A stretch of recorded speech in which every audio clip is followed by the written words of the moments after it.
Chelsea face a Europa Conference League qualifier against Swiss side Servette tonight, and Enzo Maresca insists all is under control, despite Raheem Sterling and Ben Chilwell being among a group of 15 players training away from Chelsea's first-team squad. Sterling has been advised he can leave the club but has not been assigned a squad number for the season, but Maresca claims everything has been handled in the correct manner. I just try to be honest. I said, and I can repeat again in case it's not clear, I spoke with Raheem before City game. I said that he's going to struggle to get minutes with us, and this is the reason why he was out of the squad. A big squad, and for me it's impossible to give all of them minutes. So some of them, if they are looking for minutes, probably it's better to leave, and in case they don't leave, they have a contract here and they are Chelsea players. I'm working in this moment with 21 players. Today's session is with 20 players. Yesterday's session was with 21.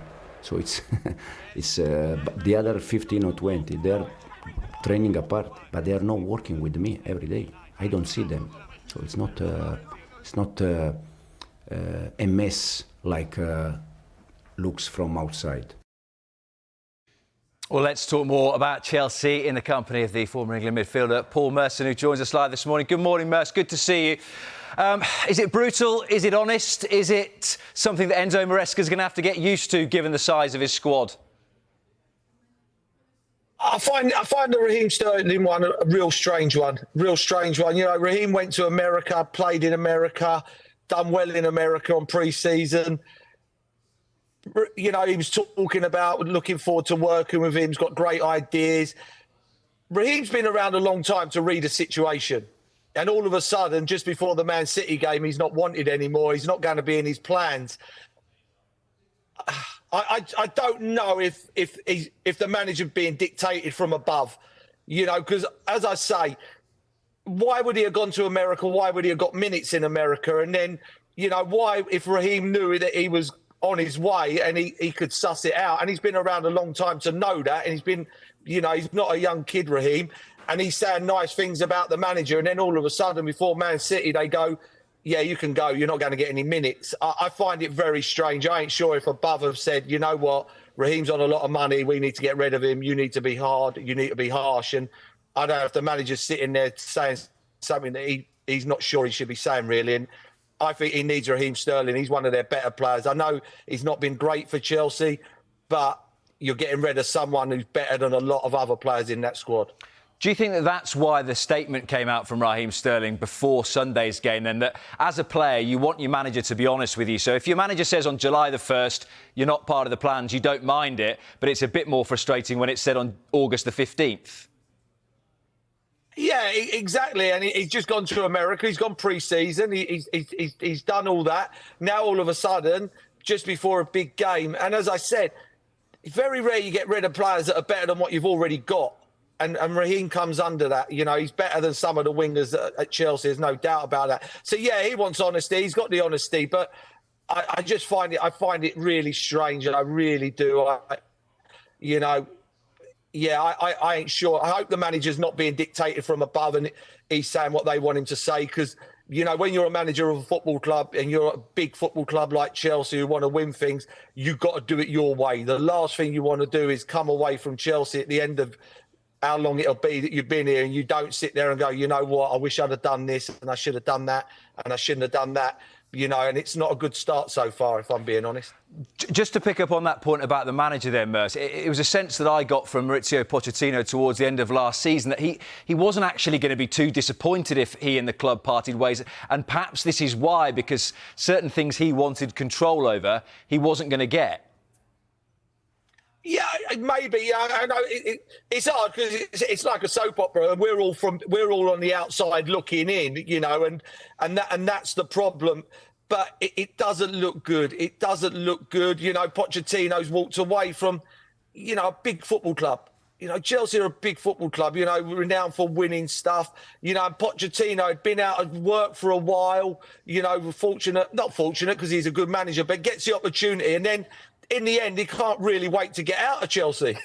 So something's not right. Something's not right. And then all of a sudden, he might have been down to the Conor Gallagher situation where Conor Gallagher's his captain. He's playing every week, and then all of a sudden he's got to get rid of him. So it's not good. It's not good at the moment. There's a lot going on at Chelsea, and I think the manager's got to hit the ground running, because if he doesn't, fans will soon get upset. If you were Ben Chilwell then, or Raheem Sterling in this situation, what would you be doing? How would you conduct yourself on a day-to-day basis? I don't. With Raheem, it's hard. Raheem's got young kids. He's got young kids. You know, people forget about this. People, you know, the first thing you ever hear people go is, "Oh, he's on 300 grand a week. He'll be all right." But he's still got kids. You know, now all of a sudden, where he goes, if it's not London, he's got to move the kids, or if he doesn't, he's going to have to live away from his wife and kids. You know, so there's a lot to go on. It's not like, oh, you know, he's just been let go. He's got to go and find a club and he'll fill his boots.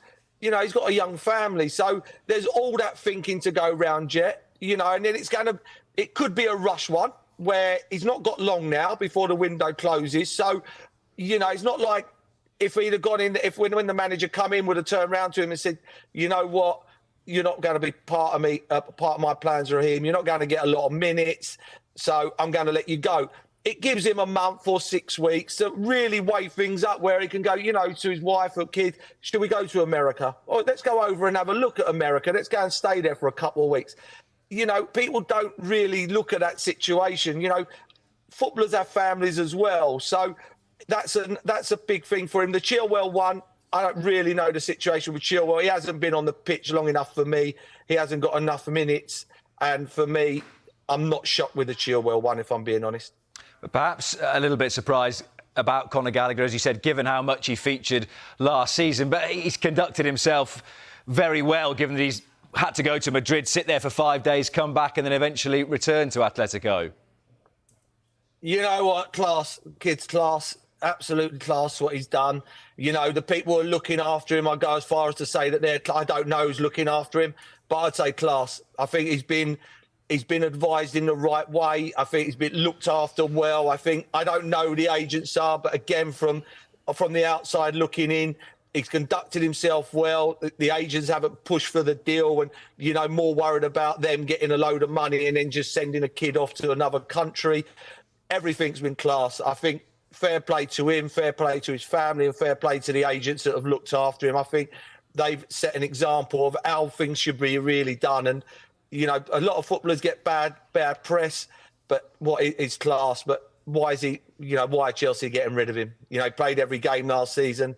He's better again than what they've got already.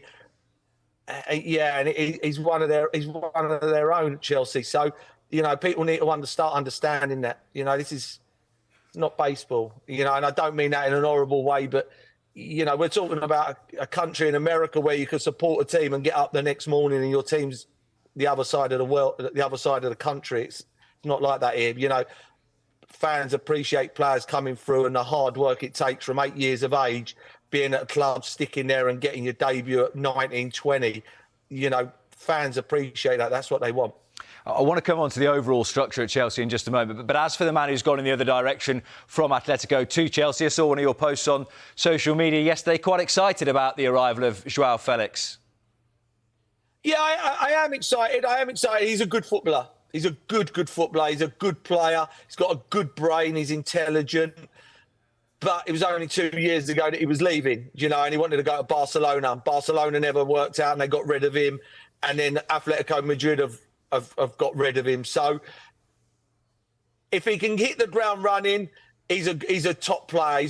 He's a clever player, but he's got to work around brains. You know, he's intelligent, so he needs to be playing around good footballers. You know, so it'll be how they balance it, how they get him into the team, and who they play with him. You know, people like Cole Palmer will love playing with him. Absolutely love playing with him. You know, they'll bounce off each other, intelligent footballers. You know, so, but it's the Premier League. It's ruthless, absolutely ruthless. You know, it's relentless. It's hard. It's not like any other league. So it'll be interesting to see how he copes with this league on a week in, week out basis. And just to pick up on what you were saying about the recruitment overall and it not being baseball and that sort of thing, is there a sense to you a little bit that the end game, which is winning trophies and being successful, is almost being lost a little bit from we're being clever, we're beating PSR, we're proud of the fact we've got players on 190 years worth of contracts, but we're not actually any closer to winning the Premier League? Yeah, they're not closer. You know what? If it comes out and all of a sudden they get a transfer embargo, Chelsea, then all of a sudden we look at it and you go, you know what, they've done well here.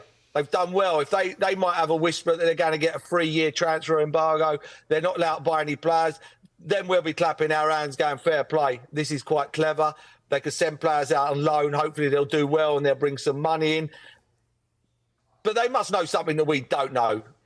At the moment, if you've got a pair of shin pads, you've got a chance of getting signed for Chelsea. You know, and that's not right at the moment. And 7-year contracts, you've got to remember, you know, Cancelo and Pep took football to another level 2 or 3 years ago, being a left back, coming into midfield, scoring goals, making the extra man. It blew everybody away. Now, all of a sudden, he was away from Man City. He was gone. That was it. You know, no one can tell me how good someone's going to be in 6 years' time. You know, football's still about now, especially in the Premier League. It's about now. And Chelsea fans expect to win trophies. And at the moment, they're a million miles away from winning the Premier League. I mean, if they got in the top 4, you know, he's looking at Manager of the Year. Just on the trophy that they could probably most likely win this season, you would say it might be the Europa Conference League. They play Servette later, and you wonder whether with Enzo Maresca thinking so much about what his best 11 is, that this competition actually could be quite helpful for him. Oh, 100%. You know, every Chelsea fan would want to win this one. You know, be the first team to win all European trophies. So, yeah, big, massive tournament, especially for Chelsea fans. And I hope the manager sees that as well. I think this is a big tournament. You know, you've always got something to throw back on. You know, if you're not doing well in the league, then you've got this competition that I expect Chelsea to go very, very, very deep in, if they want to go deep in it. And that's going to be the problem.